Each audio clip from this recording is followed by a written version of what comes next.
भगवान श्री कृष्ण कहते हैं, अनेक जन्मों की लंबी यात्रा के बाद और अनुभवों के गहन मंथन के पश्चात जब मन और अंतःकरण पूर्ण रूप से शुद्ध हो जाते हैं, तब जीव को उस परम बोध की प्राप्ति होती है जिसे हम वास्तविक ज्ञान कहते हैं। यह वही क्षण होता है जब अहंकार की सारी दीवारें गिर जाती हैं और साधक स्वयं को पूर्णतः भगवान के चरणों में समर्पित कर देता है। यही परम सत्य है कि इस चराचर जगत में वासुदेव के अतिरिक्त और कुछ भी नहीं है। जो कुछ दिखाई देता है और जो दिखाई नहीं देता, वह सब उसी एक अनंत चेतना का विस्तार है। जब भेद मिट जाता है और हर दिशा में ईश्वर के दर्शन होने लगते हैं, तब हृदय एक गहरी अटूट शांति से भर जाता है। ऐसा बोध प्राप्त महापुरुष अत्यंत दुर्लभ होते हैं, क्योंकि संसार की इस भूल भुलैया में अधिकतर मन बाहरी आकर्षणों में ही उलझे रह जाते हैं।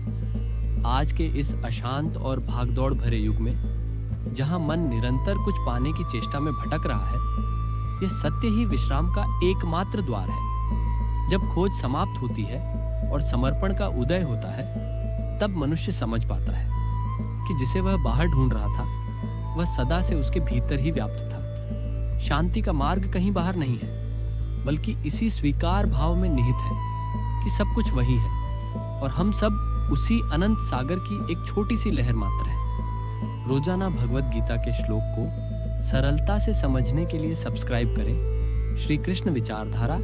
जय श्री कृष्ण।